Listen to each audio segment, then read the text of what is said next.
Initializing recap. I will say, in case you haven't heard, Victor Benson has been confirmed killed.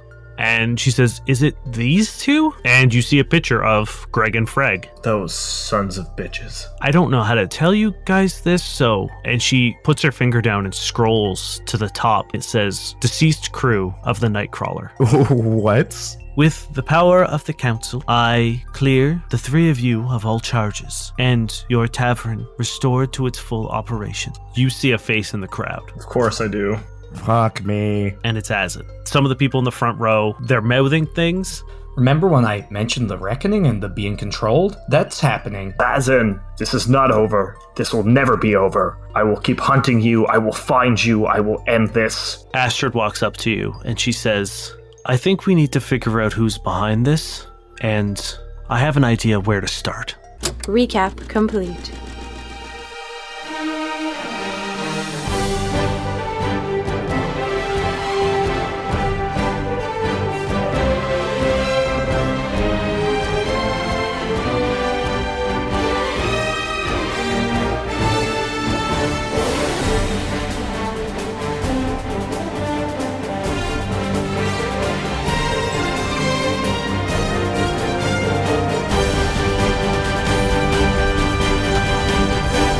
Welcome back to another exciting episode of No Quest for the Wicked. Gentlemen, I have two questions for you. Okay.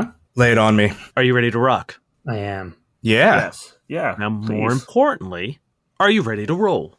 Now, is it more important? I think so. Okay. Because if you weren't ready to roll, we wouldn't be able to do most of the game. I could roll and not be ready, you know? I think we could play a game without dice. But even if you're rolling, maybe I'm not ready for it. Maybe it's just happening. It's okay. That's fair. Either way, you guys have said yes to both of the questions, so we're going to do this. I'm excited. Rocking and rolling styles. You guys are currently standing on the steps of the Federation of Council's high chambers. People leaking silver liquid, shouting about a reckoning, attacked you. Now Astrid has told you that she has an idea how to solve this silver liquid mystery. Have we gotten this thing under like computers or like into some scientist's hands? Not yet. No, you guys pretty much went from the cube to crash landing on a planet and then stopping in a pocket. You have not really had a chance to get this looked at at all. It's been a busy time. I think we need a science officer. That's too real. Maybe those sexy twin doctors would have figured it out. If only you had a med bay. If only we had a med bay. We don't need it, all right? We'll be fine. Okay, so where are we to in this moment, Dan? Let's set the scene for us. Are we still outside the building? Have we moved inside to Astrid's office? No, you guys are still standing on the steps. You can see patients in the distance kind of like tending to the crowd. Angine is also out there helping the Athenas guards sort of round up people and make sure they're okay. Michael Malibu is behind you with Thimble, she's still filming, but she seems to have stopped now as just a means to get a little bit of evidence to make sure that you weren't blamed for this again. And that is kind of scene. And Astrid is standing there on the stage with you by the podium, and she has just told you that she has an idea. What are you thinking? Therum is very much a planet of both culture and knowledge. We have hundreds of underwater research facilities.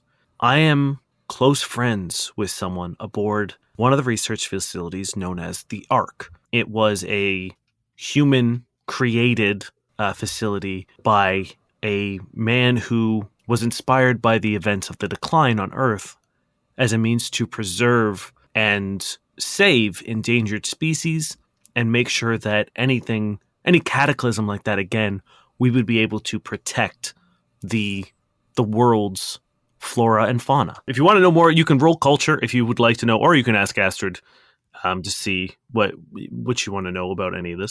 I'll roll a culture.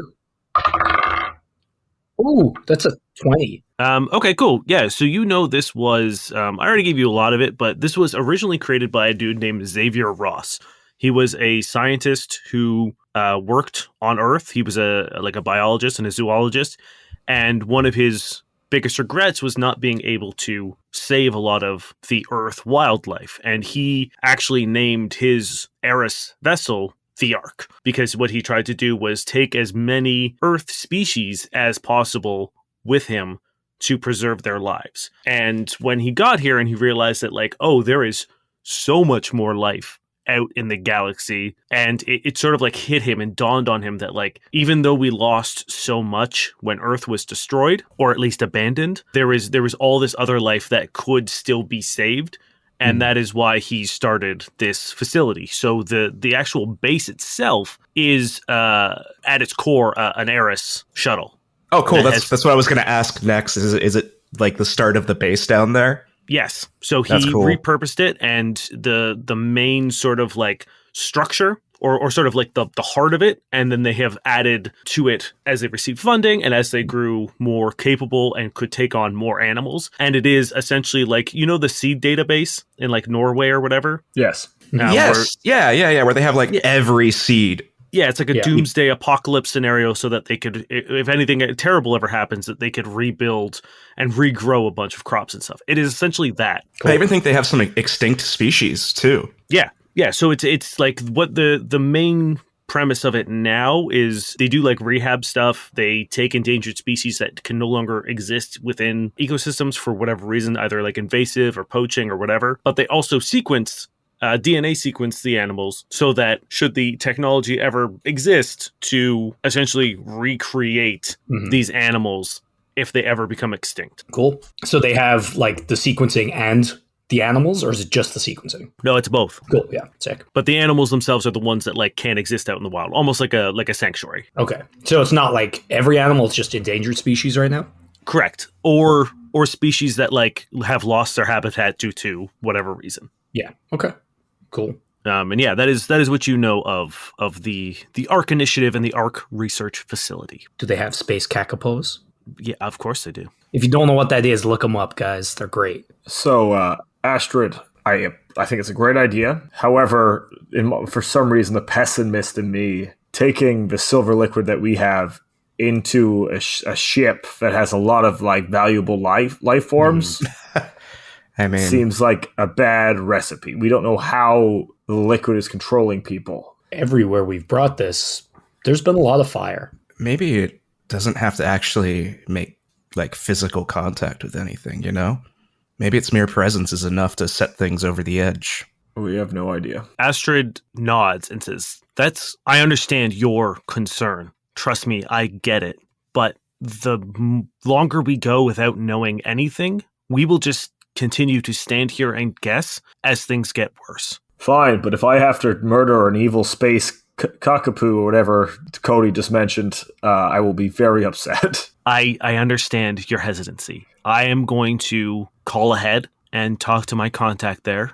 She is the head researcher, so she will make sure that as many security protocols are in place for your arrival. Also, on the same note, before I forget to mention, Azin is on this planet. Is there any way for us to keep track of who's coming and going? I know it's a giant planet. I know there's a lot going on, but it's a very important planet, so there must be well-kept logs of all the ships coming and going. There should be a log somewhere of how he got here anyway, right? Well, did we all see him, or was it just Merrick? That's a good question. A couple of you passed the perception check. I don't remember off the top of my head who saw it, but more than Merrick saw it. Okay. That would have been a really crazy twist, Dane, just saying.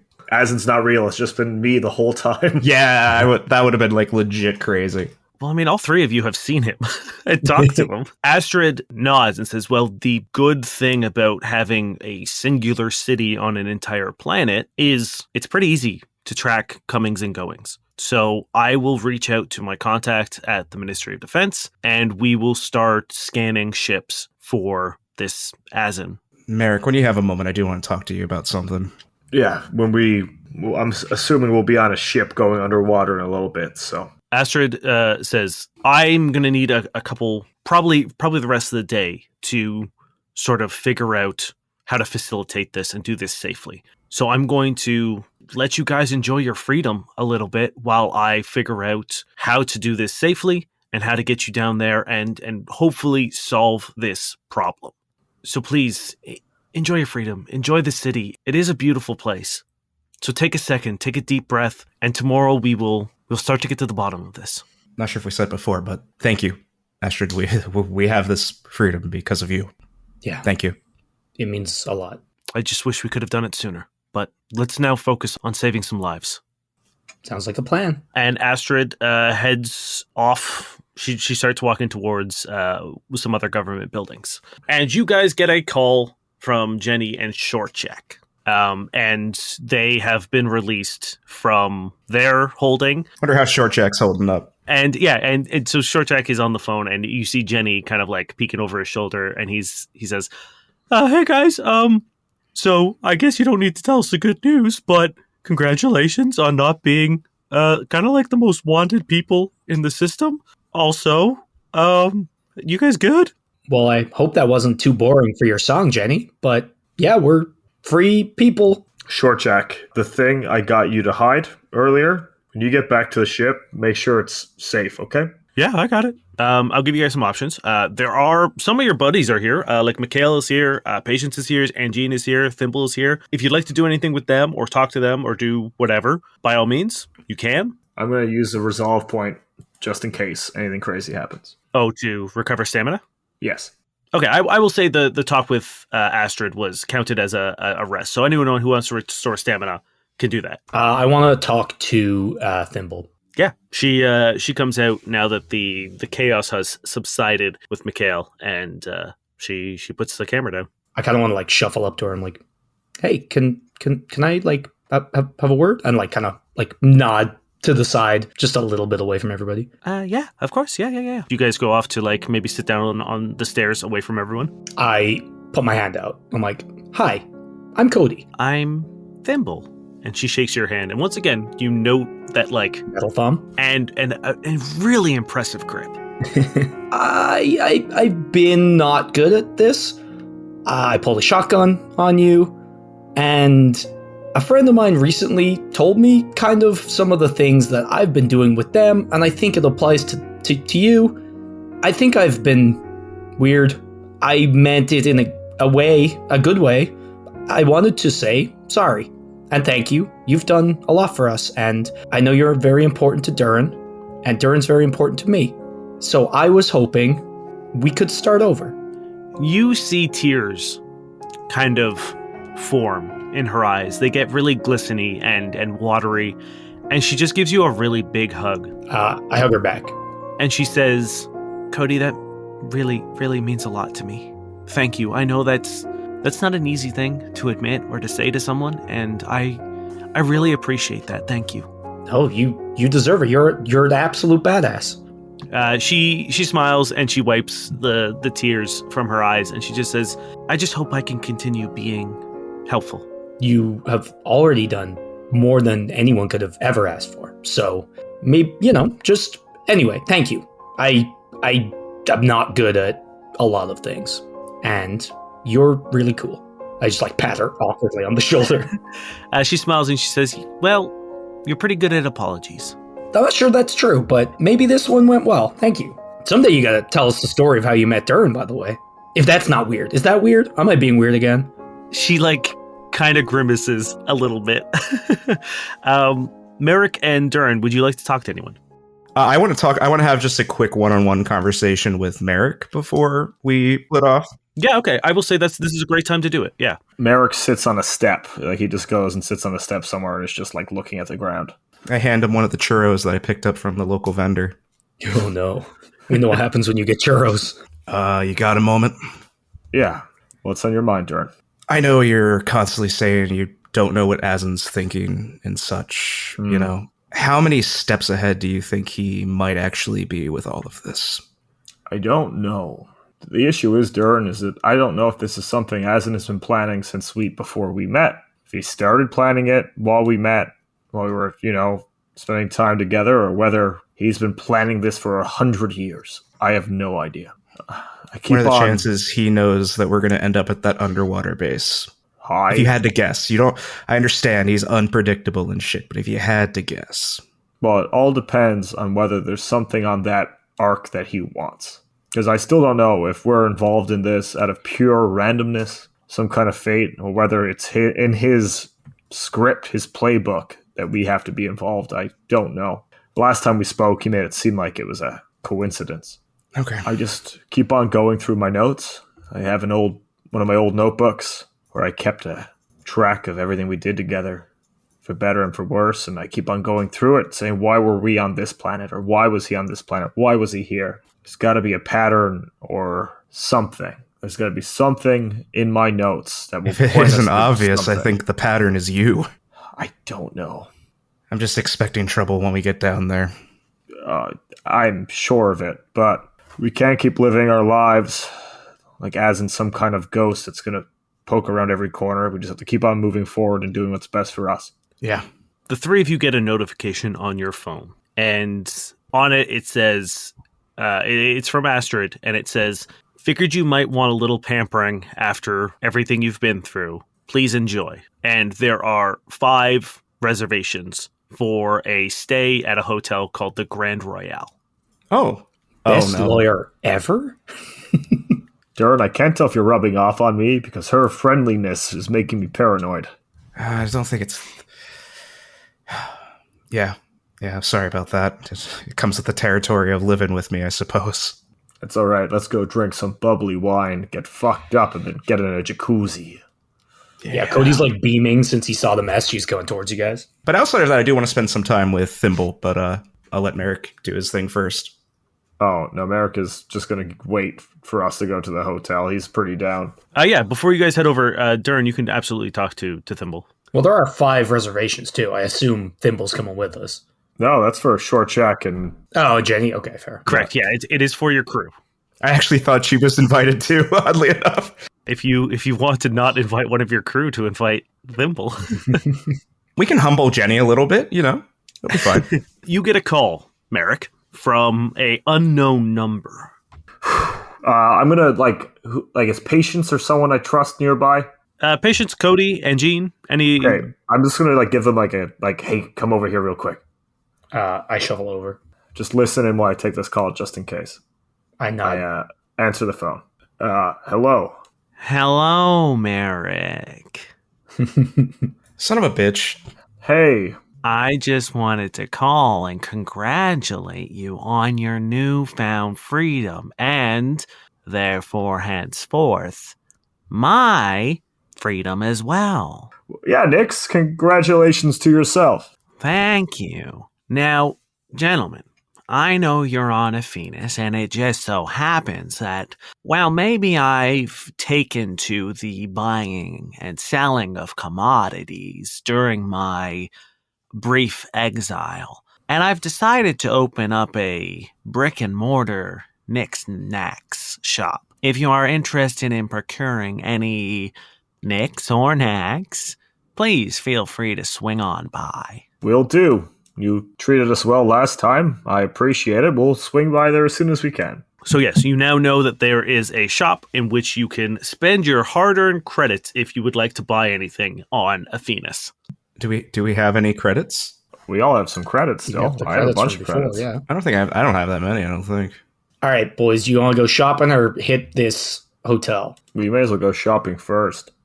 Yeah. Can we jump up into the air and freeze frame and say shopping and then cut Let's to... go shopping. Well, did you want to do something with Thimble, Durrin? I do, but I don't know when you want to situate that. We can do it now. Me and Cody can run off and give you some one-on-one. Meet us at the shop, Durrin. We have some shopping to do. Yeah, I'm gonna go pull Thimble aside and be like, I know it's been a while, but you want to go on a proper date? She's got a data pad that she was looking at, and she drops it, and it shatters. And she's just like, You really should get better equipment. I hope that's under warranty. Did you? Okay, hold on. Durrin, did you just ask me on a date? Well, yeah, I mean, fuck it, right? I'll think about it. Okay, cool. And she walks away. Okay. Almost in a stupor. Just arms down by her side, and she just, wanders off. I feel like I'm in high school again. And that conversation went a lot shorter than you probably were expecting. And you look over, and Merrick and Cody have gotten, a couple feet away from you. So you can go and catch up with them if you'd like. Cody's got an arm around Merrick's shoulder. I think I'm going to take a long walk so everyone thinks it went longer. Fair enough. Okay, you take the long way to Nixon next. Yeah. Dane, like, what does the city look like? I just picture like a clean, like, utopia. Is that sort of the vibe? Think like almost like Dubai, right? Like it's this big, almost like they're rings, and like all the districts and neighborhoods are these big hexagonal floating platforms, and then sort of in between them, almost like Venice style, there are these, like, I would say canals, but it is just the open ocean. There's just no hexagon platforms in that spot. But the thing to note is there isn't really distinct quote unquote districts. Like there's no high-end district and no poor district. Therum and Athenas specifically does a very good job managing their sort of income gap. So it's really no lower class, middle class, upper class that you would expect from a city that looks like this. Nice. So you have like residential buildings beside these sort of like large estates where the maids who work at the estates live in these like high-end condos right next door kind of situation. And then there's the only like real difference of the districts are sort of like residential, commercial, industrial, and it is laid out in the sense that like there isn't, each hexagon seems to like serve a purpose in one of those three categories. And yes, everything is these big white buildings. Almost everything is a shade of white with black or gold trim. And that is kind of the Federation motif, like color palette is white with black and gold. And you get Cool. to you get into one of the commercial shopping districts, and you find Nyx's new shop. And it has like a big grand opening sign on the front. Yeah, Cody's just got his arm around Merrick, and he's just like, "What's it like having a brother?" Oh, God. I had a lot of them. I've always wanted a brother, and Alpha was like kind of a brother, but not really. Even then, a little brother, you know? I feel like I'm a bad example for that question. Why? You said you had many. Yeah, and I think over half of them have tried to kill me. In like a bad way? In a, like, let's cause this guy harm, and if on the off chance he dies, it's not that big of a deal. Can I ask why? So, yeah. So, the way my... No, it's Again, fine. I've learned I can be weird, so if I'm being weird, just tell me. No, it's completely fine. So my family is set up, it's a tribe, and I'm one of the sons of the matriarch of the family. She has 3 husbands, or had 3 husbands. She's had more than that, but she has a lot of partners with a lot of sons and daughters. All the sons are trying to sort of fight to be the protector, the guardian. Mm-hmm. But obviously you would expect that the firstborns would have an easy shot at that. I was born, out of the 12 of us, I was number 12. Oh, the littlest brother. The littlest, from one of my mother's least favorite partners, who was only there for a little bit before he died. I'm sorry. It's okay. But I was better. I got better, faster. I got strong. I've seen you fight. I'm not surprised. So I became a threat. So my older brothers, when the opportunity arose, would try to punish me, to cripple me, but I wouldn't let them. I survived. I won. I got stronger. So no, we don't have a great relationship. There were a couple who I didn't mind. 11 and 10. Yeah. Do you miss them? I know it doesn't maybe seem like you do with the story, but... My oldest brother, Zane, I never thought that he was a jealous type. He was always so much stronger and then braver and smart that for the longest time he would humor my existence until it became apparent that I was a threat.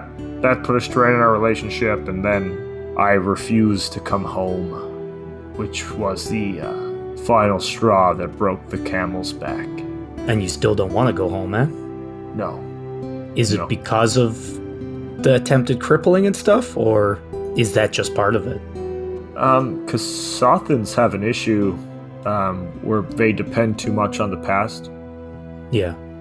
Some of their views are just traditional, which obviously has its place in the world, but it's not for me. You've outgrown them. Or the traditions, anyway. Yeah. I like to say I take after my father. You said he died. Were you young? Sorry, I know. No, it's fine. Yeah, I wasn't. I remember it. I'm Is sorry. all I'll say about that. I think I have brothers now. I think of you and Durrin like that. And I promise I'll never try to cripple you. All right, I'll take you up on that. That's a promise, though, right? Can I run into these fools? Yeah. Yes, absolutely. I'm like squeezing you in like one-armed hug, and I just like scoop you up and squeeze you too, and like, brothers. What I miss? Brothers. And I also squeeze back. I squeeze back. Brothers? It's a Now, question, Durrin. After talking about my personal life, I need some shopping to make me feel better. I could use that too. Yeah, you go into the shop and Nyx is sitting there, or at least a hologram of Nyx is sitting there. That's fun. And on the outside, it fits Therum's decor absolutely. And then you walk inside, and it's like you're in his bar. Like, it's really gaudy, very 80s Miami neon style, and also mixed with like a pawn shop. There's just shit everywhere. There's really no sort of like racks or sorting or inventory management. It's just sort of like stuff everywhere. And then in front of the Nyx hologram is a big circular conveyor belt and sort of like a like catalog on a screen. I'm going to start flicking through it. Sure. Yeah. What do you want? This is just my way of saying you can buy whatever you want. I gave you the parameters earlier. No item over level 8, and you can purchase whatever you'd like. Cool. Okay. I'm What ready do to you go. want? Sweet. Yeah. I have 2 things I'm grabbing. Okay. Well, we'll start with you, Cody. You were there, so you tell me what you're buying. Okay. So again, like the one issue I have with buying stuff is like I don't know how. Like for example, if I'm putting a fusion on my weapon, I don't know how that looks or what the process is. Because the first thing I'm getting is a fusion for my weapon. Okay. So it's an adaptive fusion, which is really fun. Which weapon? Your boom knuckle? Boom knuckles, yeah. Yeah. It basically adapts to the enemy you're fighting. So the more you hit it, you get a list of successive bonuses, which is really cool. Okay. So if you hit something 3 times or more, your weapon ignores energy resistance or damage resistance equal to half the weapon's item level. If you hit them 5 times or more, you get an enhancement bonus to damage equal to half the item level. And if you hit them 7 times or more, they are flat-footed to all attacks you make. Damn. And they all stack as well, so like it all keeps going. All right, you're going to keep track of that. Oh yeah, for sure. And for bosses and shit, it's like, sounds great. Yeah, that's very cool. So yeah, you find that in the catalog, you press a button, and the conveyor belt whirls around for a second, and then eventually on one of the side, it comes like rotating out around and in front of you, and it stops for you to grab it. Yeah, and I'm making it a fusion seal, so I can take it off and attach it to another weapon if needs be. Okay, cool. It costs 10% more. I'm going to, you know what? I'm going to say don't do that. Don't take the 10% cost, because I'm about to give you guys something that will change that. Okay, interesting. Ominous. Anything else? Oh yeah, I got a few other things. So one thing I kind of want in game to be just part of my jacket already, if that makes sense. 'Cause Yeah. it feels weird to modify the jacket when it's this impressive like thing. So maybe I like get it repaired. Okay, sure. So you know those like super like rock star jackets when you like open up your arms and it's almost like the webbing, almost like a wingsuit. Okay. So I bought a wingsuit and I can retract or deploy it as a swift action. And it basically gives me bonuses to acrobatics and reduces falling damage and stuff like that.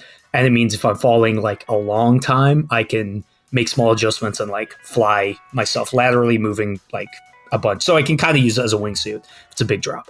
See, in my mind, for some reason, I just imagine like if someone bought a wingsuit from Wish and that's what you got, but I don't know why. So that, and I bought a resilient jacket, which lets me reroll fortitude once a day. So I want to like combine them into the existing jacket. Okay. I will say on the catalog, there is a button that says, turn your refurbished items into new. And those upgrades are available to add to pre-existing clothing. So you put your jacket on the conveyor belt, it whirls around behind the hologram, and you hear kind of like noises, and then it comes back out, and it hasn't really changed the vintage look. Like the leather is still kind of cracked and well worn, but Cool. those things have been added to the jacket. Yeah, because I just didn't want to change it, but I like the flavor. And lastly, I get some crimson bangles. Nice. Okay. Just what do those do? You want to know? I mean, Yes. you don't have to tell me if you want to like wait for a moment where you whip it out. They're pretty cool, so whatever. I'll tell you. So once per day as a swift action, I can tap the bracelets together, and it locks that current location into their kinetic memory. And if I'm within 30 feet of that location, I can swift action tap them and teleport back to that location. That's crazy. Right? Isn't that so fucking cool? Those are very cool. All right. Is that all you're getting? That's me. All right. You swipe your data pad over, and the creds are removed. And whoever wants to go next on the catalog, please let me know. I'm going to keep it boring and Solarian. So I'm going to get a new Solarian crystal for my weapon. The W Boson crystal, the least version, which will add an extra D4 to my attacks and also add bleed damage to my crits. Okay. And then I'm just going to get a personal upgrade for strength. All right. Cool. How would you like this personal upgrade? Like, what kind are you getting? Magic, tech? I think or- hybrid. Because I think Merrick is trying to live like between technology and magic a little bit. Cool. What do you think this looks like? Oh my god, I've never had to visualize what a personal upgrades look like. Well, what's it called? Because I know one is like a synaptic It's enhancer. a symbiote, so it's like a synergizing symbiote. So it's like maybe Merrick gets like a. Obviously I'm thinking Spider-Man, so just like a little patch of his skin is like glowing purple or something.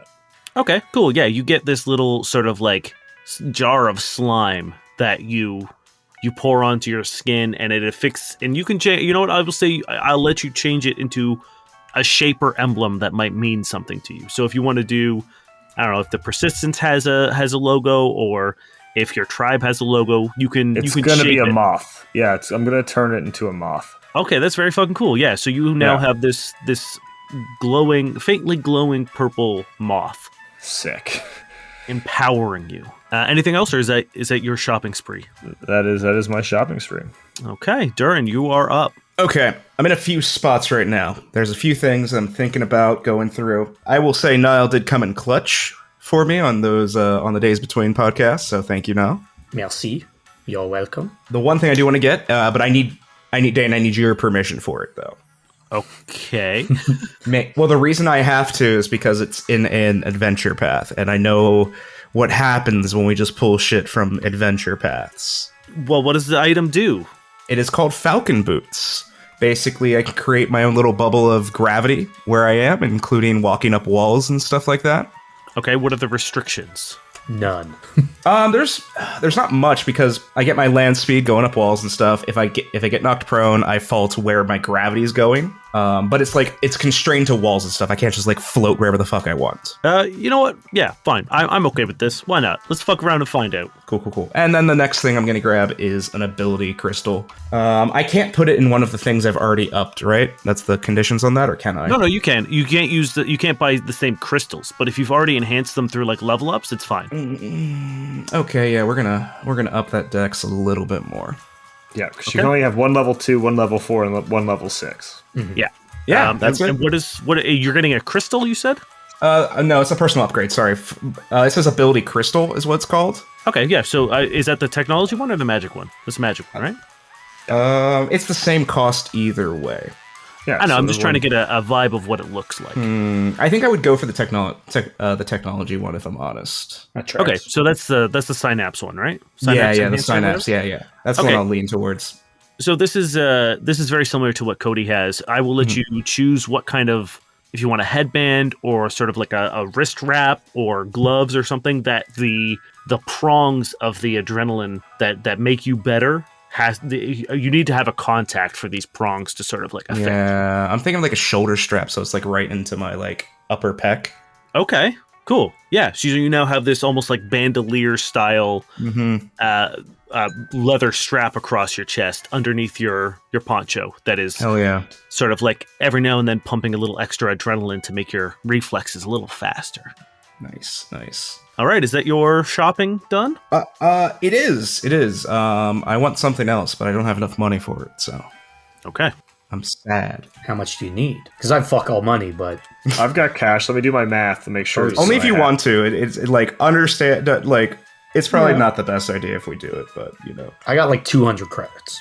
Yeah, don't worry about it. It's fine. It's fine. Hold on, I'm doing math. I'm I like might have a 900 lot. credits short, so it's okay. I might have it. One sec. No, don't do that. Don't do that. It's okay. I need to do this math anyway, Terry. Let me do it. Okay. Well, what are you trying to buy?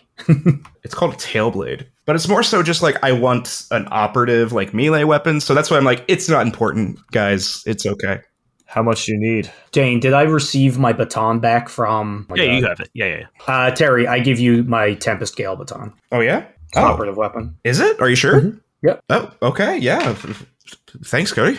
Fuck. And Merrick's gonna keep his cash to splurge on himself. Hell yeah, man. Cool. Then you get a text from Jenny that just says, "You guys need to get here. This place is sick." Let's go. If she's saying it's sick, it's probably really nice. Yeah, true. She bougie. She's a lot bougier than we are. Or me, anyway. Imagine the milkshakes we can have. So you guys leave the shop. You get to the Grand Royale, and it is this huge hotel with a golden facade and these big revolving doors. There are valets and bellhops, and the second you approach, a gentleman tips his hat and guides you through the revolving doors and leads you to the concierge, who greets you with a warm smile. "Hello, you must be the guests of Miss Aurelius." That's us. Fantastic. Here are your room cards. Your friends are already enjoying a complimentary beverage at the bar. And you look over, and Short Jack and Jenny are at the bar. Jenny seems to have like sort of a neat whiskey, and Short Jack has this big tulip glass with like an umbrella, and he's like slurping something with a straw. Thank you very much, friend. Enjoy your stay. I head to the bar. Cool.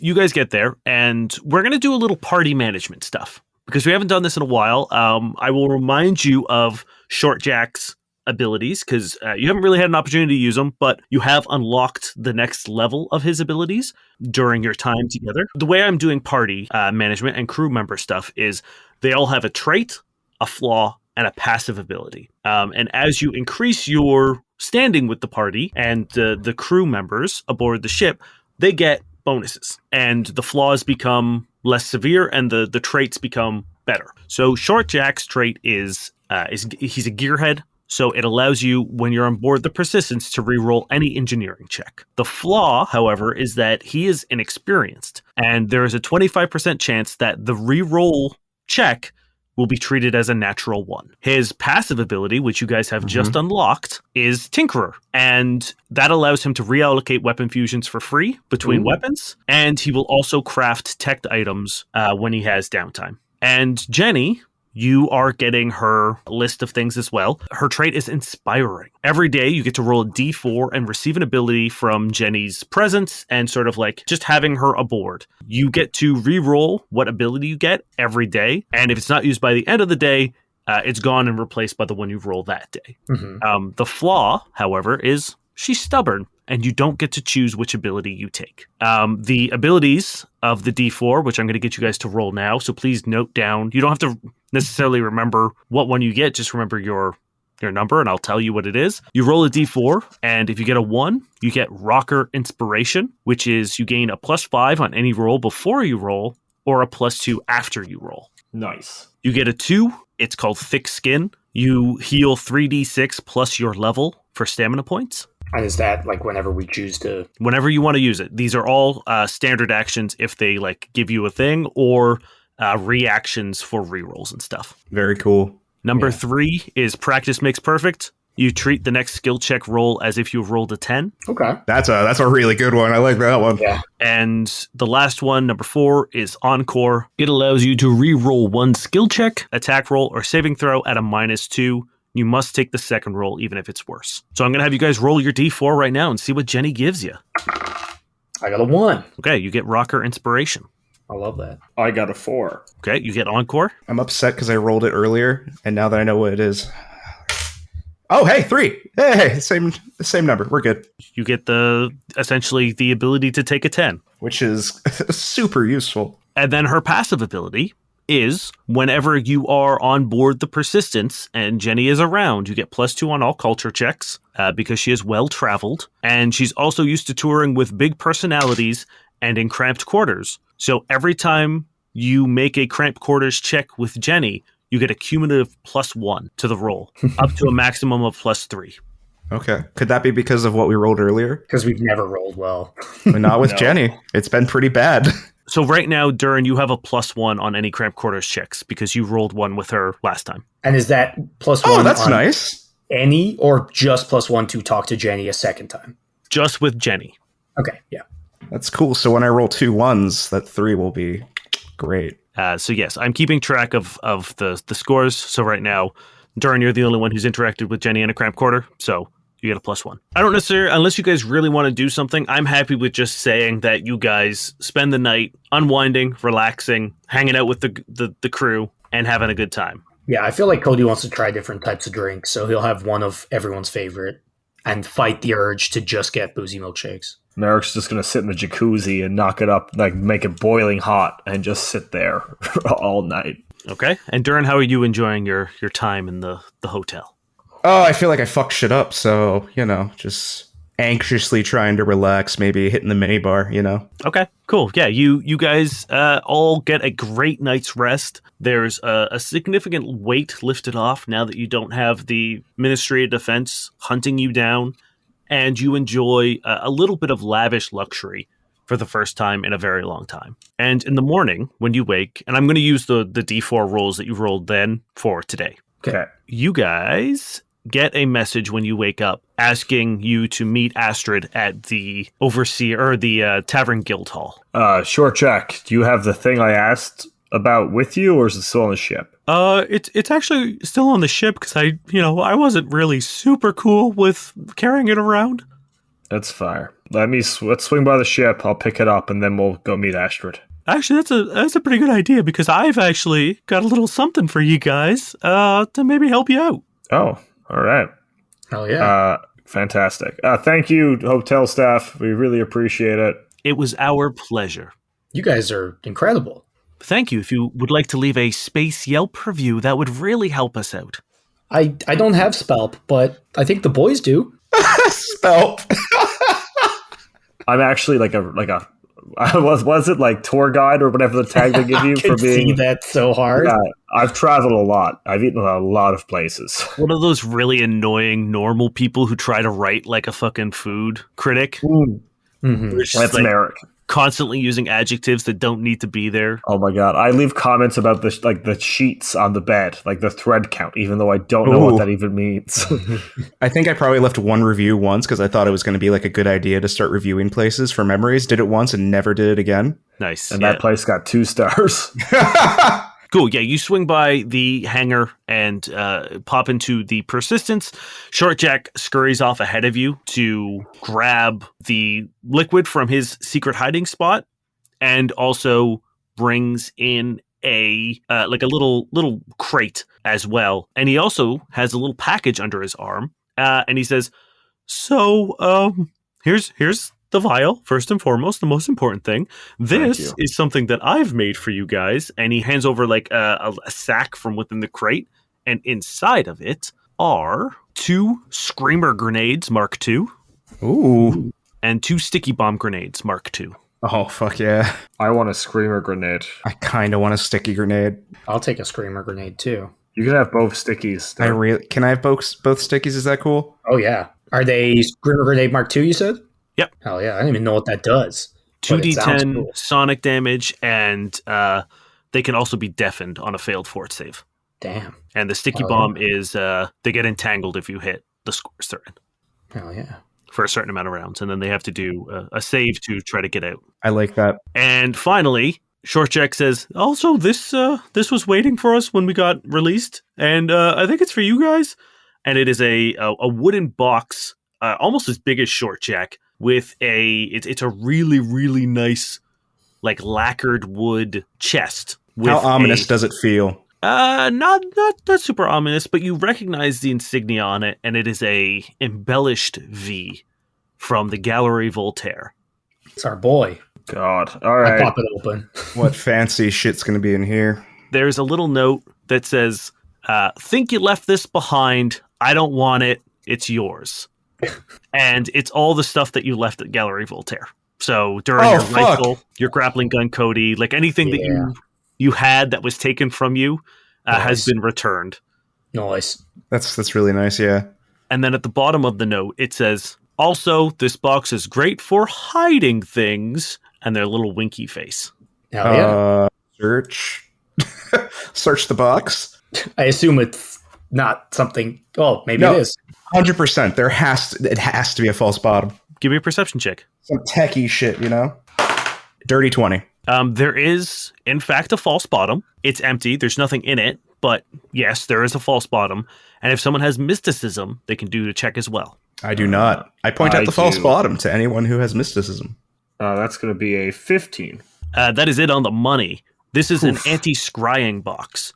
Ooh. It blocks detect magic and anything that someone might be using to locate objects. I got a feeling that's going to be a great vial hiding spot. Yes. Yeah, that sounds like a plan to me. Oh, I didn't even think about that. I didn't even think about the fact that someone could be scrying on the vial itself. Correct. I wish we had a personal size one of those. Yeah, I was going to say, this is not something that you can carry around. It's big enough to hold Durrin's rifle. I want to get like a secondary container for the vial, just on the off chance this breaks and I don't want it to touch skin. Yeah, for sure. I'll say that there's definitely you've got small little metal tubes that you can put it in to secure it. Cool. All right, let's go. Let's go see what Ashford has to say. Let's get to the bottom of this. We're done being hunted. Let's be the hunters. Love it. I love that energy. Do I have any messages from Thimble at all? No. Oh, damn it.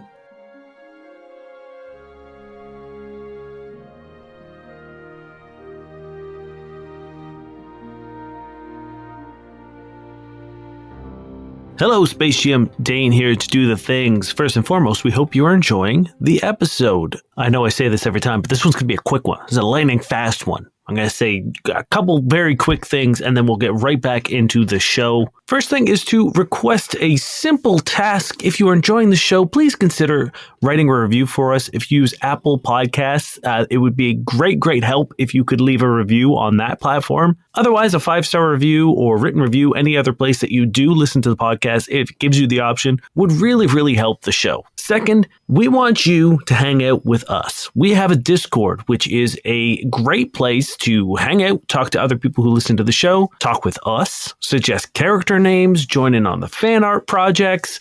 If it has to do with No Quest for the Wicked, the Discord's got it. So if you enjoy the show and you want to join the community, and we highly recommend that you do because it is so incredible, head on over to noquestcast.com, click the Discord link. You'll be joined in a second. You can do all the things that the community already loves to do. Like I said, it's short and sweet this week, friends.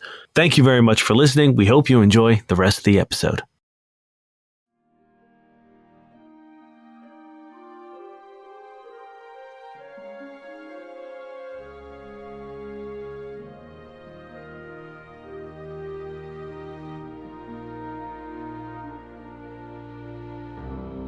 You guys make your way to the guild hall, which is sort of in the same hexagon as the grand chambers.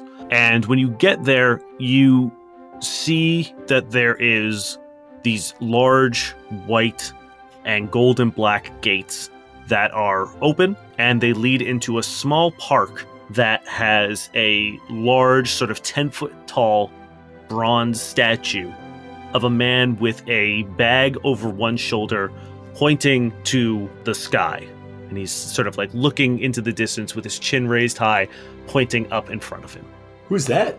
Well, the plaque clearly reads, Jonathan Aurelius, founder of the tavern. Oh, that's why Ashford's so invested. You hear a voice as you guys are looking at the statue, and you hear Astrid say, it is a wonderful statue, doesn't look a goddamn thing like him. Father, grandfather? Father, yes. Ah. I'll remind you that she looks like she's in her early 30s. So the math does not really add up here.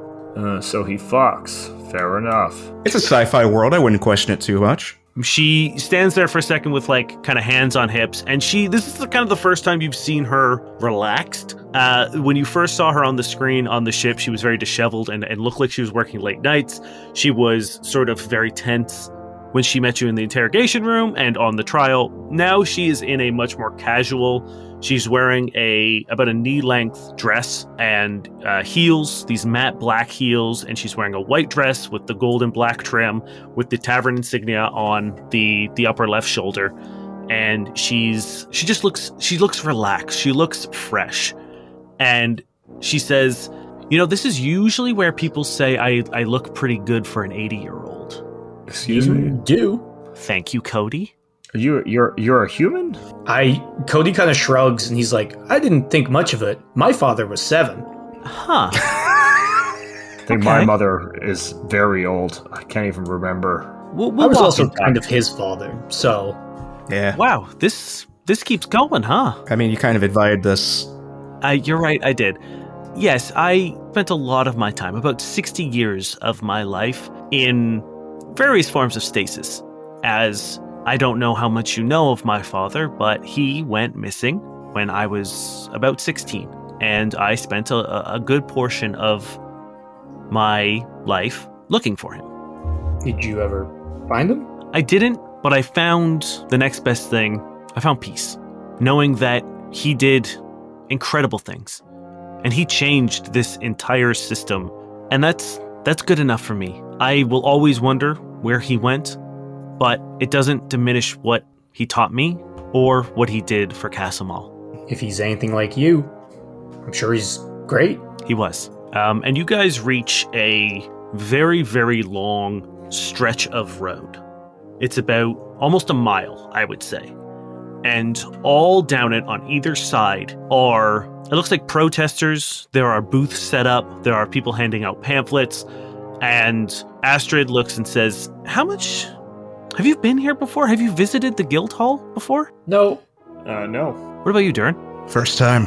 If we're going to talk about Jonathan Aurelius, I want you to know the kind of man my father was. He created this stretch of path to the guild hall. And she points all the way down at the end, and you see the big round building that is the Tavern Oversight Guild Hall. And he invited anyone with a problem, a social cause, an issue, anything that they needed to air out. And they are allowed to come here to protest, to petition, to complain, to plead, to beg. And every day, those of us who work at the Tavern Oversight Guild have to walk through this and see why we do what we do. He called it a walk of obligation. And it is a reminder that the whole reason we have taverns is to help, to listen to those who need help, and to do our best to change it. And you see as you walk, there are people, some of the causes, not great. Some of them are like, give small businesses tax breaks so that we can become big corporations. But then you see other things that are advocating for better education on certain subjects and saving the arts. But then you get towards the end, there are a small group of like 3 or 4 families. And they are these pale bluish creatures with big spiral horns coming out of their heads. Give me some culture checks. I do not have that. Nope. That's going to be, I think, a 9. 15 from Merrick. It's a 10. Okay, cool. 10 is actually what you need. These are Sonoran. Oh, shit. They are people from the Empire. And they are standing there with a sign that says, "Not all Sononans." And as Astrid walks by, she makes eye contact with one of the kids who are kind of like roughhousing, playing around. They're kicking a ball around. And she stops and she says, "Hi." And she reaches out a hand and they shake it. And they say, "Overseer, it is very generous of you to stop. We fear that with the rising tensions of the Empire and the Federation, that those of us who have fled the Empire, who do not wish anything to do with the Empire, will be unjustly prosecuted for any perceived hostilities that may transpire over the next coming days." And Astrid nods and she says, "That is absolutely a valid concern. And it is one that I will take into consideration and something that I will bring up at the next council meeting." And he hands her a flyer, and they go their separate ways, unless you guys want to say or do anything. No, And I'm she just good. like rolls it up into a ball and puts it into a trash can on the way out. I will, if the kids are like playing with a ball or something, I will like kick it back to them. Yeah, they're hesitant at first, but then when they notice that you are just playing with them, they happily giggle and sort of like kick the ball between your legs and quickly dart around.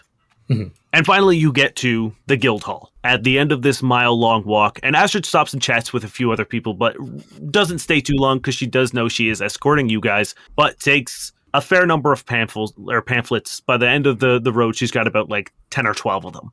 And you get to the very plain entrance to the guild hall. There's a bunch of benches and picnic tables, and you see a ton of various tavern crews either eating and drinking or laughing with one another, or they're going over paperwork with the like a guild official. And the entrance is very plain.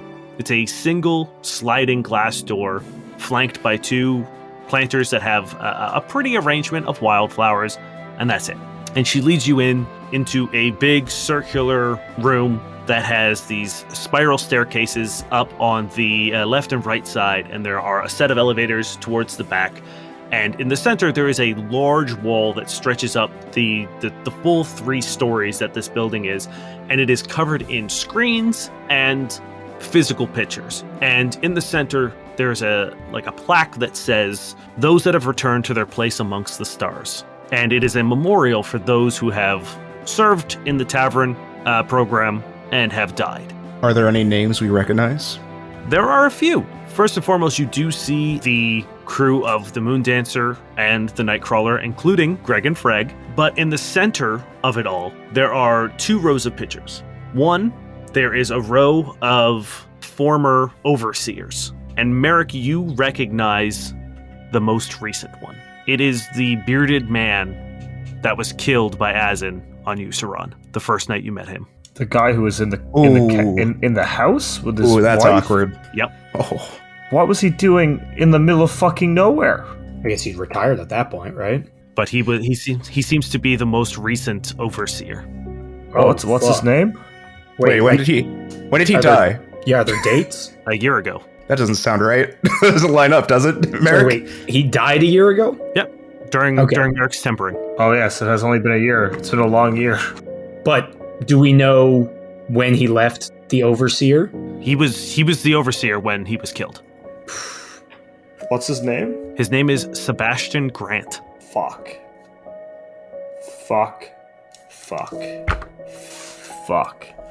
Are you saying this out loud? Yes, Merrick is literally standing in the middle of this room going, fuck. Astrid turns around and says, "Are you okay?" Cody puts his hand on the shoulders like, it is very sad. Astrid, we need to have a private meeting. Okay. Sure. I mean, that's what we're about to do, but we'll do that once we're in my office, if that's okay. Okay, is there anyone else up there we recognize, Dane, before I lose my shit? Not you guys. Captain's name up there? Yes, Victor Benson is up there. You see him in sort of like one of the rotations. So the screens are kind of like all flashing various photos, and they seem to be changing. And like you see photos that are very old and then very recent. So it seems to be like a constantly changing and updating memorial to honor sort of everyone from the time it was created to now. Mm-hmm. But in the center, below the row of overseers, is a picture of a group of people. And you recognize one of the men as Jalen Mazo. And the plaque on that picture reads, "The Earth Heiress Assembly Crew." Cody like stabs a finger at the guy and he's like, that's him. That's the one that I couldn't see. Oh, that's his evil dad. And yes, you recognize him from the statue that you saw, Durrin, when you guys were in the Contra building. Yeah. That's the fucker. And he's much younger, but again, this is 80 years ago, or like longer. This is like 90 years ago. Is he still alive? She squints and she says, "Mazo? Yeah, he kind of does the sort of same thing I did, but in a much shittier way." So a lot of rich people, especially people who run big corporations, in order to hold on to their wealth longer, they go into what's called intermittent hibernation, where they will go into stasis for periods of 2 to 3 years and leave a facsimile in their place to run the business in their stead in order to artificially prolong their life. On top of that, with the amount of money he has, I'm going to guess most of his organs are not original. If they are even human, they're probably mostly technological, artificial hearts and mechanical implants to regulate all the bodily functions. But yeah, no, Meso is definitely still alive. Is his son? Who? Jalen Meso's son, Alpha. As far as I know, Meso never had a kid. He The did. fuck? I sorry, Cody. I'm, again, they were private people. The Mesos were never one for scandals or anything like that. So he might have had a kid and just kept him out of the limelight, in which case, kind of the only thing I've ever said good for him for. But yeah, as far as I know, he didn't have a kid. Where does he live? He actually used to have an estate here on Therum. Does he still? No. Meso's kind of gone AWOL in the past little bit. Presumably he's in another one of his hibernation phases, but no one's heard from him in quite a while. It's all run by a woman right now, all of Contra. Going through all those processes, like, replacing the organs and such, does that do something to the mind at all? No, it's pretty common amongst the wealthy elite, and as long as you're not playing with brain chemistry or actually trying to replace or swap out brains, everyone is usually pretty okay. Okay. Oh, and to answer your question, Cody, it's a woman by the name of Susan Roque. Susan Roque. I remember that name. But oddly enough, there's another interesting thing about this photo, and it is sort of as if there were people supposed to be there. There are these like blurred, shimmering swaths of light where it looks like someone should be standing. What are those? She smiles and puts her finger on one of the swaths of light, and she says, "Those are the reason I got to live. It's the reason humans made it here. They are, doesn't look like much, but those are the Vilai that helped us." Have you met one? No, the Vilai have been gone for a very long time. They didn't even stay to see us off. They came and they gave us the technology and the magic and the information and everything, the coordinates for Casamal, how to build the Ares shuttles. They stayed until the day we launched. They disappeared. And as far as I know, we haven't heard from them ever again. That what they look like, though? Shimmery boys? No. Any attempt that we made to capture a likeness of the Vilai, especially on camera or footage or anything, this is how they showed up. Weird. I actually got a chill when you said that. And even stranger still is no one agrees on what they look like. It's pretty common record for any of the humans that worked on the Ares program and met any of the Vilai. They all saw something different when they looked at them. That's scary. I know it sounds that way, but it was one of the Vilai described it as a mechanism to make them feel comforted. It reached inside of someone and found the least threatening form, or something that they would be able to comprehend and not be scared of. I'm scared of my mind being manipulated, so I don't like that. But hey, they did a good thing, so who cares what they look like? You know what? At the end of the day, yeah. I don't care if they are big, creepy bug monsters. I don't care if they are beautiful angels from above. I don't care. They gave us a second chance, and for that, we will be eternally grateful.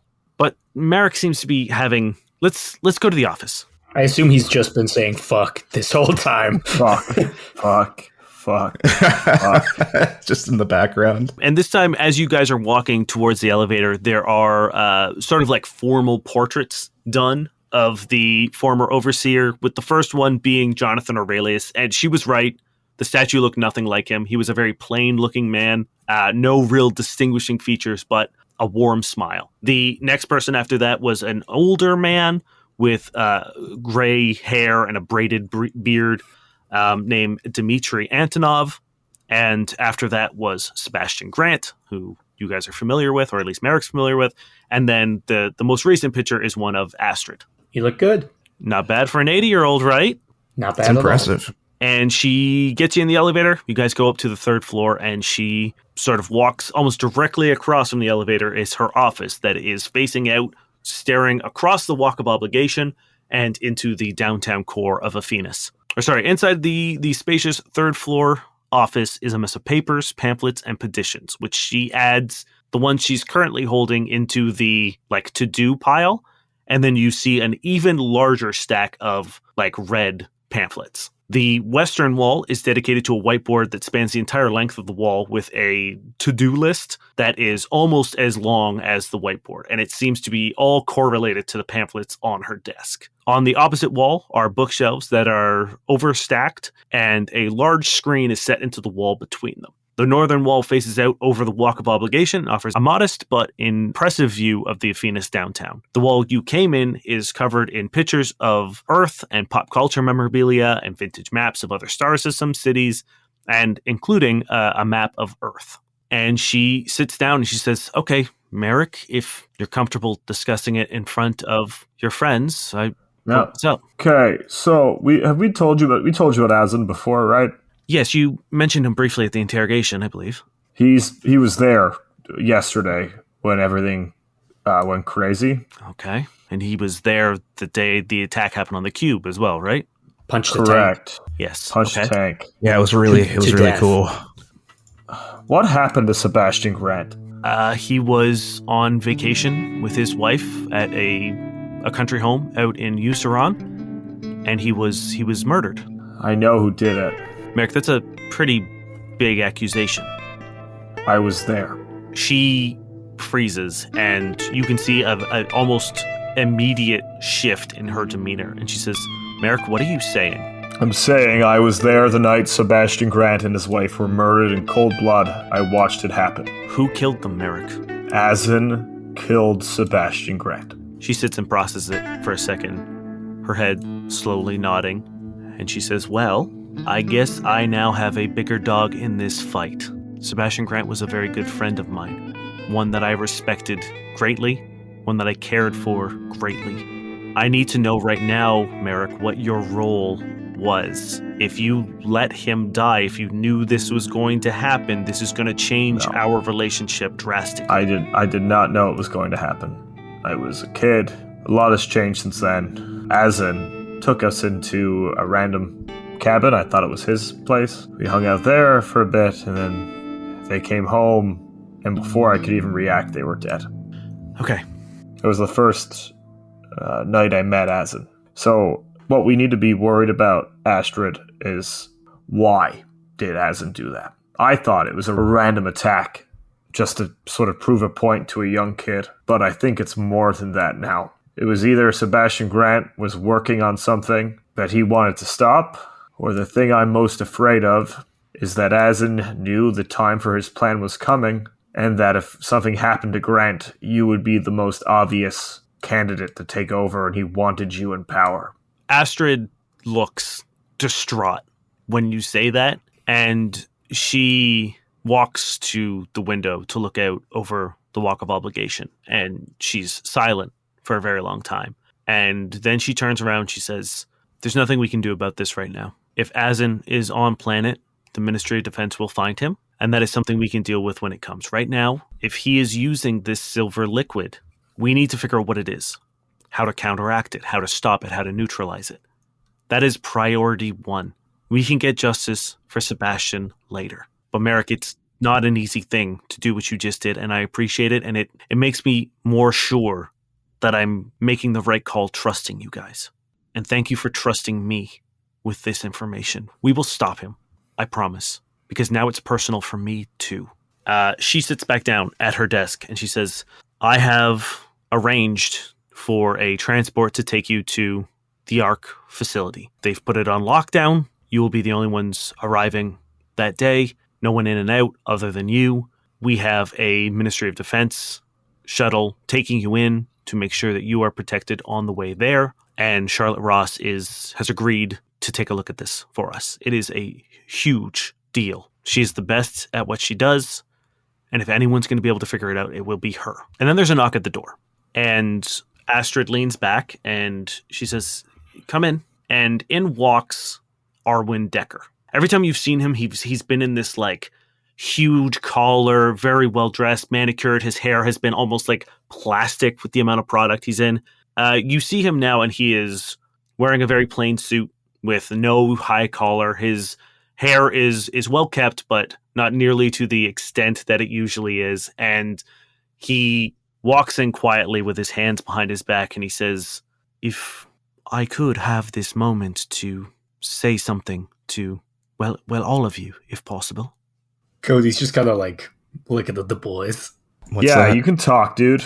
Yeah. Very well. I have come to offer my sincerest apologies for my previous fervor in assuming your guilt.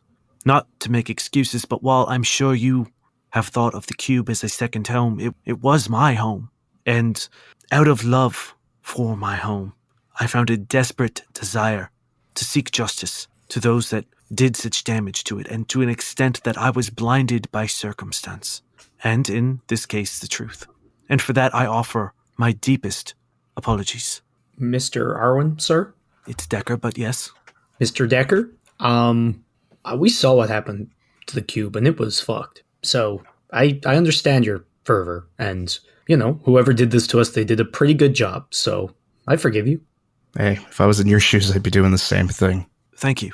That helps my conscience, but that is not the only reason I am here today. And Arwen begins sort of pacing around and kind of nervously playing with some of the trinkets on the bookshelf, and he picks up a snow globe and gives it a shake and then puts it down and faces you again and says, I have solemn news of your fellow crewmates, the ones that were arrested. What do you mean? What happened? He takes out a data pad and flicks something onto the screen and projects it onto the one between the bookcase. And on it, you see a waveform appear with captions, and he plays it. And on it, you hear a recording. Command, scanners are picking up multiple unknown ships. Please advise, ships have activated weapons and targeting systems. Command, unknown ships are now hostile. Battle stations, everyone. I want a full sit rep and who these assholes are. And then you hear an explosion. At command, we are taking heavy enemy fire, and we are massively outnumbered. We are initiating defensive and evasive maneuvers. Scanners indicate that these are Sonoran ships. Command, we are Empire attacking.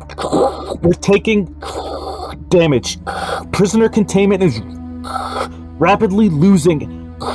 Have escaped their cells. And then an explosion and static. Arwen turns around and says, the transport shuttle that was bringing your friends to Trevellis was attacked and destroyed, killing everybody on board.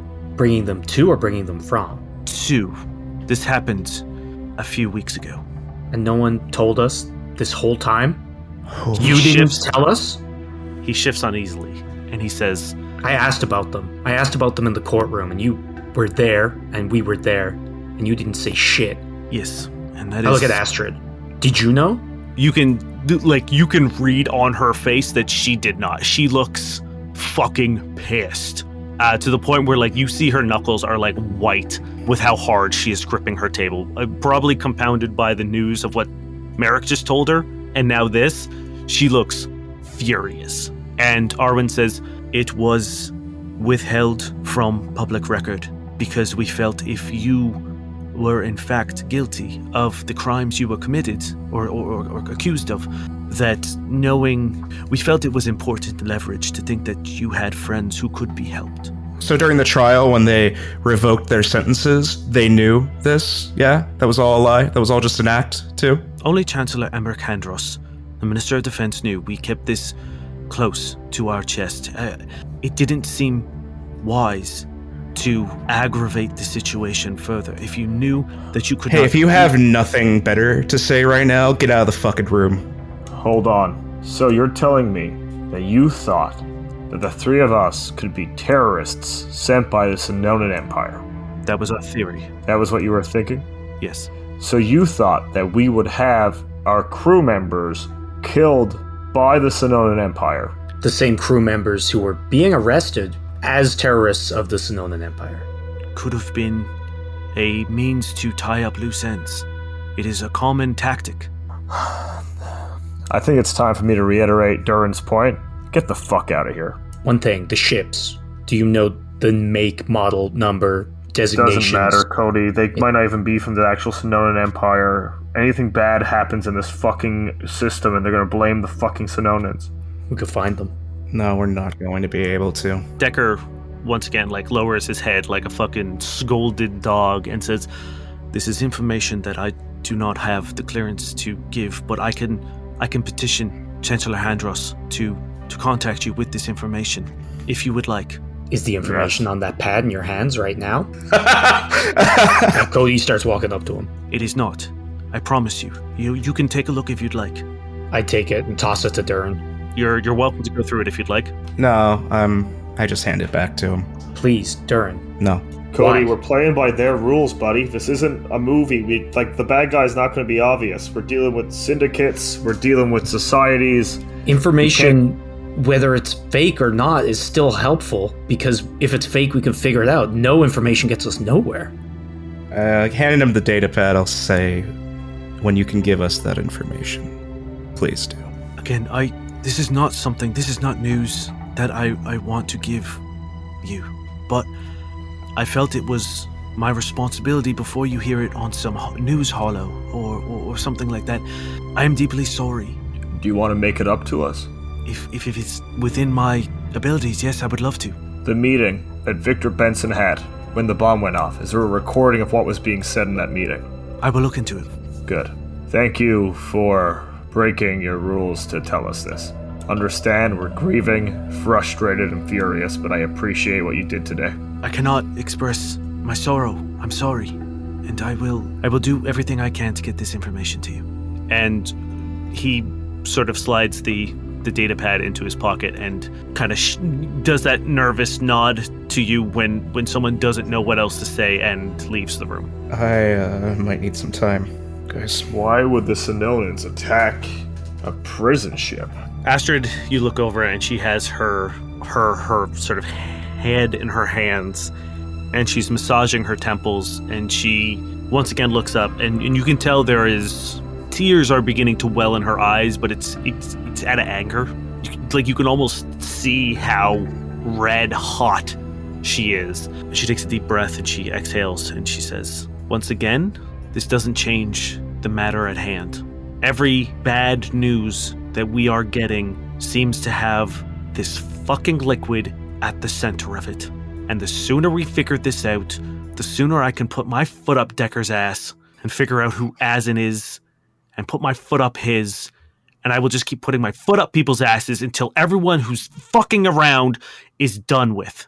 So I have a question. When a prisoner dies under someone else's care, when does that trial happen? She sighs and she says, "Bureaucracy is bullshit, Durrin. This will be dragged out for media attention. I'm sure people will drum up the fact that it was a Sononan attack. Nothing's going to come of this. And I know that that's going to piss you off, and it pisses me off too, but it's all going to be pomp and we'll keep going on about it. We'll talk about what a tragedy it is and how unfair it was and how the Sononans are master manipulators." I'm just tired of the lies. They're not going to stop. I'm tired of losing family. That's not going to stop either. I'm going to make it plain for you, gentlemen. I would like to hire you on as official retainers of the Tavern Oversight Guild and put you in direct command of this investigation.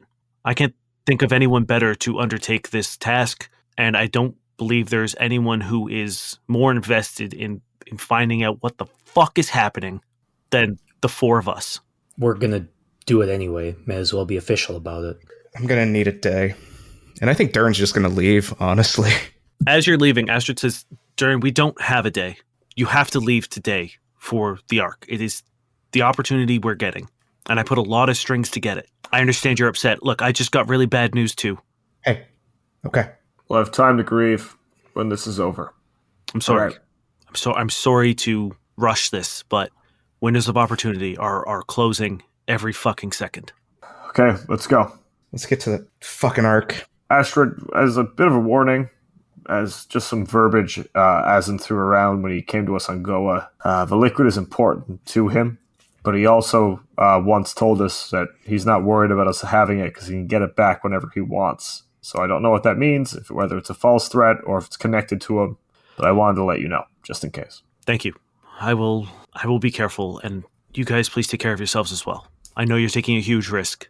I'm just worried that he's pulled all the strings to get us to the Ark somehow.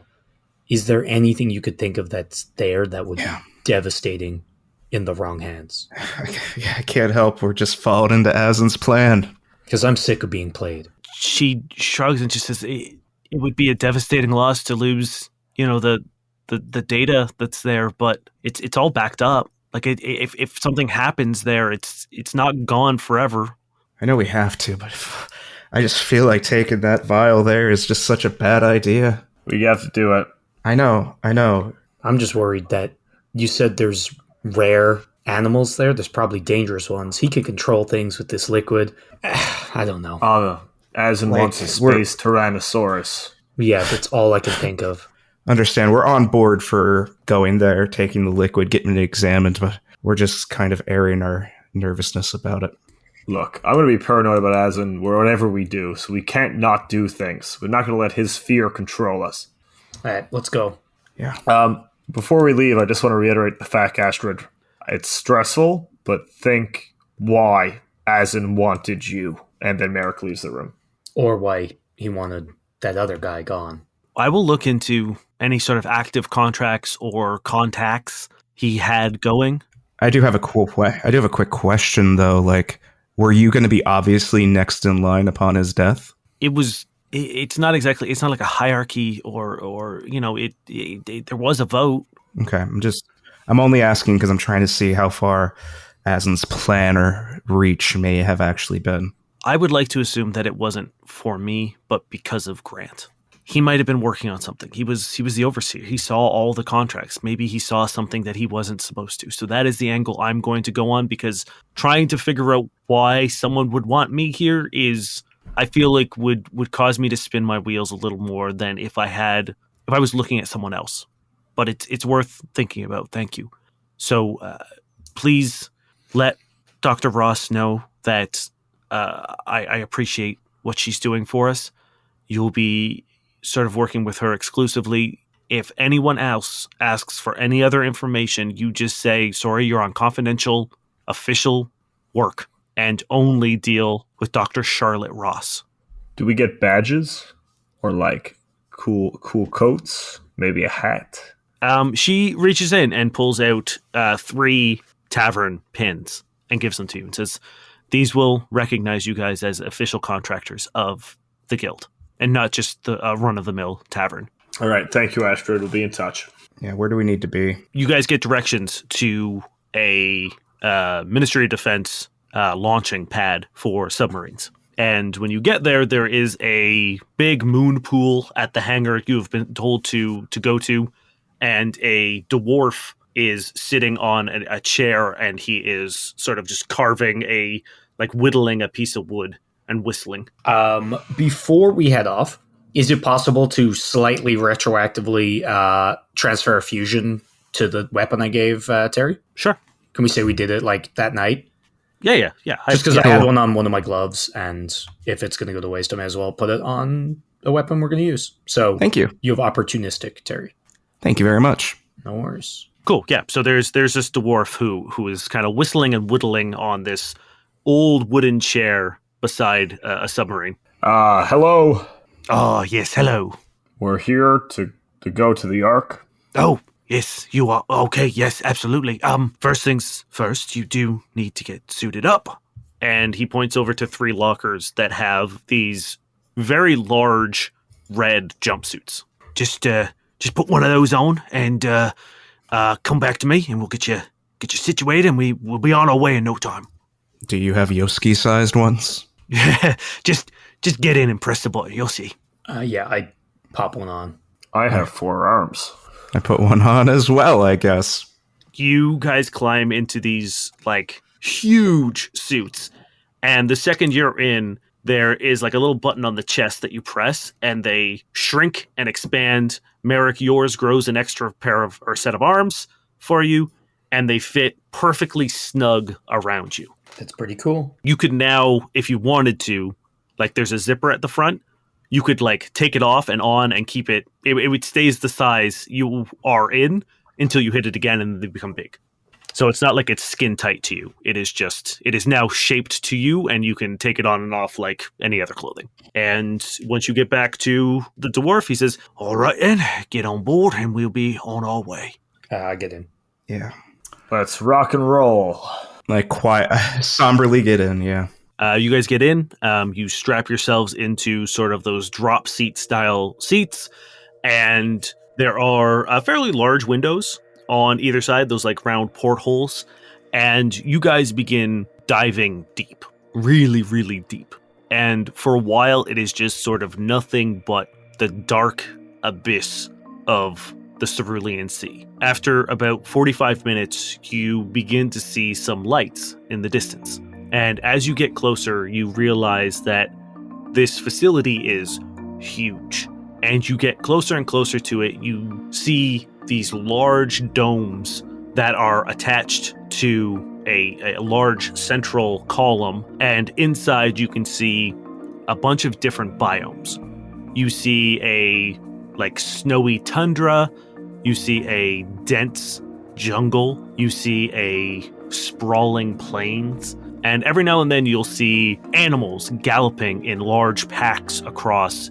And as you go across the jungle, you see this big like slug flying manta ray thing catch you guys floating by, and it floats over to the glass and just kind of follows you slowly, watching you as you sail past. And then once it's like reached the edge, it just goes back to flying around, and you eventually dock in what looks like a cargo hold, and you reemerge in this moon pool. And the dwarf leans back and says, "Now, I hope you don't mind, but I was instructed to bring you to not the visitor entrance for security reasons. So not quite the grand entrance that you'd normally make upon the station, but much safer." Thank you. Did we get your name by chance? "Oh, I'm Captain Scruff. Pleasure, Scruff. Durrin. Cody. I'll be waiting here for you to bring you back to the surface whenever you're ready." Thank you, Scruff. And the door opens, and a gangplank extends out to the dock, and you are able to walk out into this large hall. And in the distance, you see a small, almost Yusoki-sized creature who is like fiddling around with stuff on a nearby desk. And once he hears you disembark, he turns around and scampers quickly over to you. And you realize he is not Yusoki, but actually a kind of like a squirrel. He looks almost exactly like a squirrel. He's this dark brown creature with a big bushy tail and these big beady eyes and two large front teeth. Despite the fact that his head looks like it's way too big for his body, he moves with a nimble grace that you wouldn't really expect from someone of his size. And he has these little clawed hands that he wraps his tail around to the front of it and is like stroking his tail while kind of wrapped up around in it. And he's wearing a white lab coat over a very similar red jumpsuit that you are currently wearing. And he says, hello, hi, I'm Dr. Link Lapis, and I'm Dr. Charlotte Ross's assistant, and she sent me here to greet you. Hi. Thank you, Doctor. Yeah, time is of the essence, so let's just go ahead and find Dr. Ross, okay? Absolutely. Yeah. Come on. Also, sorry, did I introduce myself? I'm Link. And he reaches out a clawed hand. I shake his clawed hand. Yeah, I'll shake it too. Pleasure, Link. And he shakes it like so fast. Like brrr, and then it moves to the next one and shakes it really fast, and then just starts running off towards a round circular door that splits open as he approaches. And he turns around and he says, "Are you coming? You said time is of the essence, right?" Yeah, we're coming. Okay. Yep. Yeah, Yes. We're coming. Yeah, let's try to keep up with him, I guess. Well, it's not that hard, because once he gets into the tube, and there are these round sort of tubes that lead from area to area, they are completely see-through glass, and the second something swims past, he runs over to the glass and like slams up against it, and he's like, "Umbrasalis minor." Oh my god, I love this character so much. And then as it floats away, he starts scampering again, and then something else swims by, and he looks at you and goes, "It's a plank of littoral." And he watches it, and finally, as you are approaching the last door, he stops, and his mouth just drops open, and he slowly walks and presses his face, and you can see his breath leaving like fog on the glass as he points out the window to a school of these really, really bright fish, and he says, "A whole school of Sauridin Refigalia. Wow." Sorry, come on, right this way. Why do I feel like this guy would really get on with Short Jag? He scampers to the He's definitely door. not a rabbit, right? You said squirrel. No, He's a squirrel, yes. Okay, I just wanted to double check. The doors slide open again, and you walk out into a big square room that has another moon pool in it, and there is a woman wearing another one of these red jumpsuits that is tied. It's like off her shoulders and tied down around her waist, and she's wearing a black tank top, and she has graying auburn hair that is tied into a tight ponytail, and she has these thick rimmed glasses on, and she's calmly giving orders to these researchers and assistants who are scampering around the lab. And above the moon pool is a large tank that is filled with several of these blue seal-like creatures, and some of their fins have been replaced with a mechanical fin, like a metal fin. And they're kind of swimming around doing like figure eights in the tank. There's 2 or 3 of them. And she's like, "All right, y'all, like, bring it down slow. Nice and slow. That's good. That's good. All right, buddies, we're going to get you home in no time with that new old shiny flipper. Looking good, pals." And she points over, while still sort of like focusing on the seal, she points over to a human who is currently at a control panel. And she's like, "All right, now open the moon pool." And the moon pool slides open. And she says, "All right, now we're going to lower them in nice and easy, and we'll see how they fare." And the tank begins lowering. And when it's about a foot away from the water, a large muscular arm reaches up and punches through the side of the tank. Oh, God. Grabs one of the seals and pulls it through and down into the water. And within seconds, blood fills the moon pool. Was that meant to happen? Immediately there's panic. And the That's woman a no. who's standing at the moon pool backs off and she says, "All right, we need to close this right away. Close it.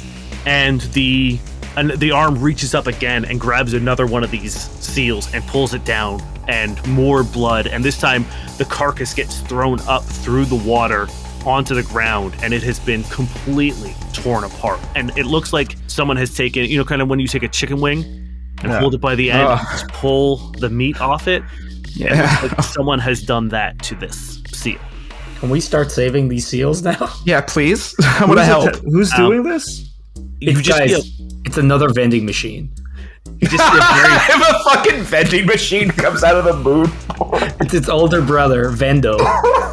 The moon pool begins closing, and as it's just about closed, 2 hands reach up and grab the edges, and the metal bends under its grip as it's thrown open, and with the force, those 2 hands slingshot out, and you see this huge shark with massive muscular arms land onto the deck and begin like gorilla walking towards you. A group of armed guards in these red jumpsuits form a line in front of you, and with one swift swipe, the 3 of them go flying as it begins continuing to charge towards you, opening its mouth, revealing its rows of razor-sharp teeth.